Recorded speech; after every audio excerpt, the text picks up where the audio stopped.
May nagpahabol ng unit. Ayan, so double bell na G17 TTI.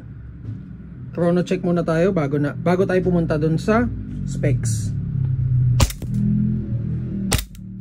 Ayan, 340, 321, 320. Ayan, so ayan yung specs nya. So naka metal slide na to. And then yung lower frame nya is polymer. May under rail na rin for attachment. So may TTI markings. Dun sa kabila, Combat Master. And then threaded yung outer barrel nya. So guys, gumagalaw talaga to, normal yun. And then naka-staple na yung grip. May magwell. And then base pad, yung makapal na base pad with TTI markings.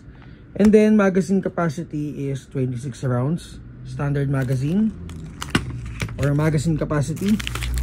So may kasama na siyang Continental coin, Continental card, extra nozzle, cleaning rod, at saka itong case na to.